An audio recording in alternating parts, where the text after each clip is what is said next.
All right, let's go. So today is day number, let's look at the videos in here. So we are day number 48 because yesterday it was day 47. As you can see, very high consistency here because this is how you win over time. And today's topic is actually the fact that if you want to get rich, and we're not just talking about money, but especially about money, because once you have money, it's easier to focus on other things. And the easiest way to get rich is to take some risk. And what do I mean by that, right? Because there are so many ways to think about risk. And for example, sometimes you risk your money, sometimes you risk your time, because whenever you do something where there's no clear direct gain right there and then, it's to some extent a risk. For example, if you create content online, and as you might know, many content creators have 10, 50, 100, 500 videos. Actually, even on this channel, I have around 82 right now. And basically, I have how many subscribers? 150, 120? I'm not sure. Probably over 200 at this point, I'm not sure. Let me just check because it's not an important number. All right, 214, right? Even if I refresh, it's 214. You can see there at the top. And that's basically almost nothing, right? Like I could make a video that would get the same amount probably next week. And how would I do that? Easily. It would be a great thumbnail, a great topic, something that already gained 10k views and so on, right? But then the question is, all right, you gain some subscribers, right? But then if you start creating content that you don't necessarily like, I mean, what's the point, right? That's why right now I'm documenting because I'm busy with other things. So I'm not going to script something, then come here in front of the camera and just be like a robot, you know? Like, I don't enjoy doing that. I've done that a lot in my native language, in Romanian, and I've gathered around 29k subscribers, so I know it's possible to gather subscribers just by creating content that's purposeful, that's to the point, that's helpful, but it wasn't as high value, for example, as this one, because this is higher value. I mean, I'm spending $30 per day just on ads right now. I'm also spending my time actually filming this, editing, right? So basically there is an amount of time and resources spent,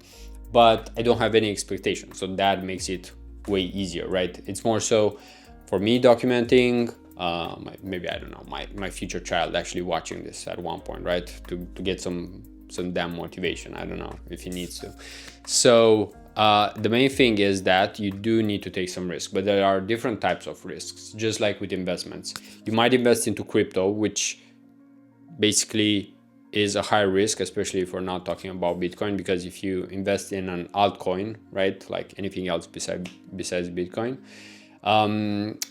you have the risk of actually like getting minus 80% decrease in your value. I might even show you, like, actually let me show you right now, why not? So if I go on Revolut here and I go to my crypto portfolio, let me see one coin that I have that's down down bad, let's say, right? So let me see if I can show you Loopring, right? I invested in this. I have around $2,000, if you can see. Not sure if, yeah, probably you can see $2,000, and it's actually down, I think, around 40%, right? And the thing is that I'm pretty sure that I'll be positive with this one. Like, if you just look at how many times I bought, like, my loyalty to this shitcoin, it's not a shitcoin, of course, but is way too high, just because you can see how many times I actually bought it, even though it's not necessarily the best coin or anything. It's just that it's one that I picked a couple of years ago. I know it's going to shine at one point. I mean, it won't make a 100x, but I'm pretty sure it can make a 2x or something like that, depending on when I might want to sell, right? So I know I'll be making money. I won't be losing money with this one, most likely, like 80% sure, around that range, right?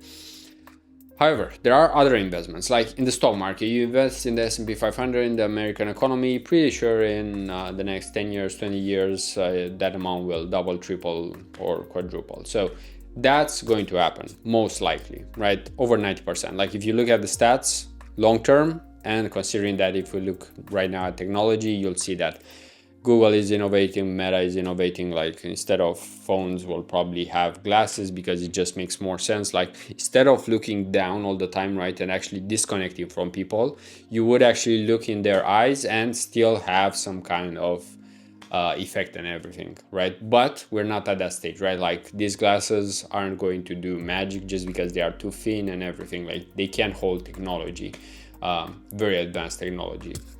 But eventually in 5 years, 10 years, 15 years, it will happen, right? So better get used to using glasses because it will happen, most likely. And besides that, there are different levels of risks, as I said. And sometimes you do take a risk with your time, sometimes with your money. Meaning that, for example, if I hire an appointment setter, I have a risk of both, meaning that there is some training involved and everything, right? As well, but I would rather risk that money than risk my time for that, right? Because if something is, let's say, time consuming and you can actually invest money instead of investing your time, then that's actually a lower risk for you, just because in most cases the upside is higher and the downside is not as big, right? Meaning that if it's, let's say, I don't know, $600, right, for someone to like do appointment setting for you, then think that you might just skip 6 meals out or 6 weekends out in the future, and that's the same money, right? However, think of it like this: that $600 investment could actually be you getting on a call with someone, with a brand owner, right?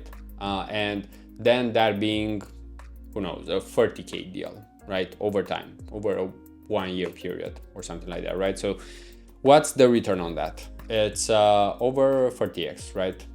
Even more than 40x if we did the math here. So these are the types of investments, let's say, the risks that you can take in order to increase the value that you can offer into the world, right? Because in terms of time, you are limited. So that's why you have to find leverage points. And this is where you take a risk.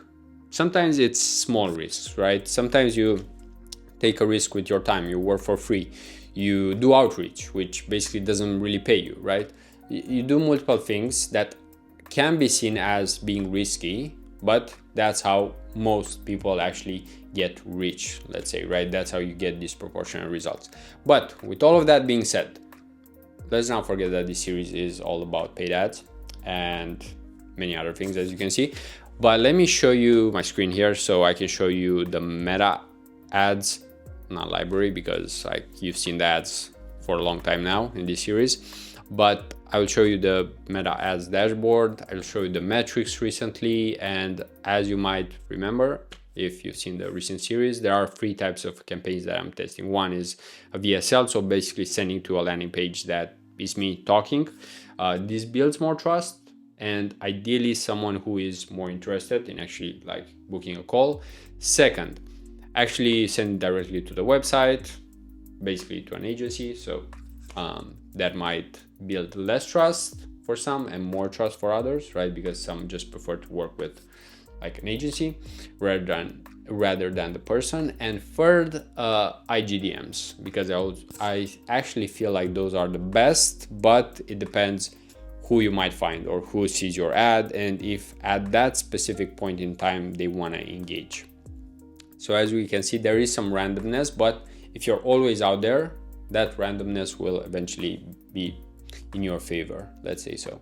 So without further ado, let's switch the camera and look at Ads Manager. All right, so now that we're back, let's look at yesterday, so 6th of February. As you can see here, let me zoom in slightly here.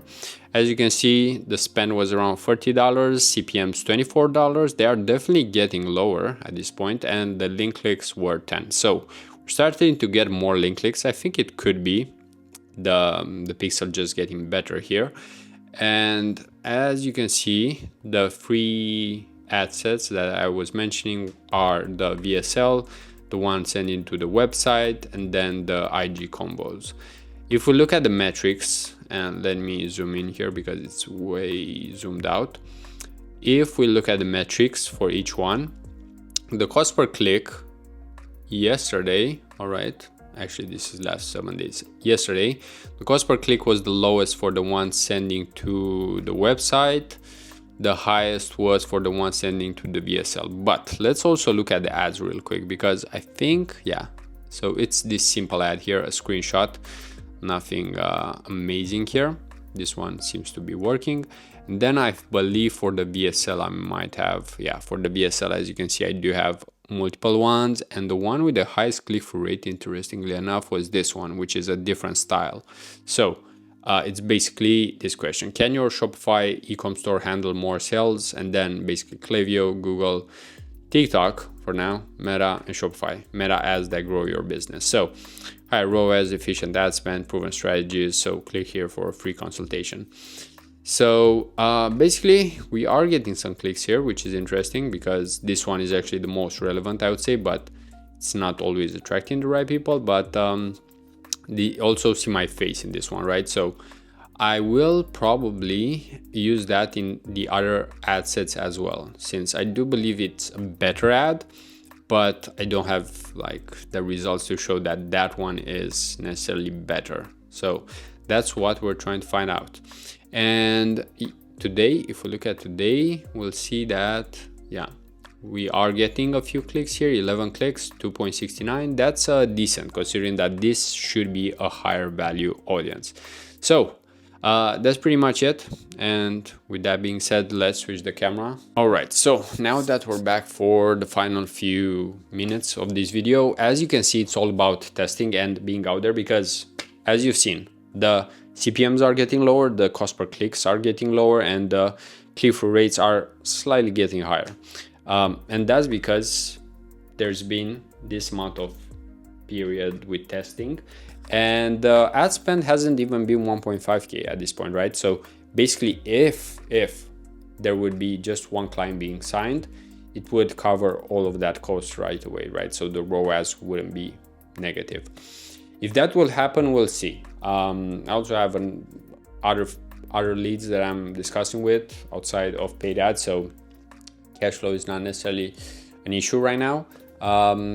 So that's why the ads could actually run continuously for the entire year. What would that be? 365 multiplied by $40, around maybe 10K per year, right? Which if you want to grow, it might make sense. If you just want to use it in other ways, that would also make sense, right?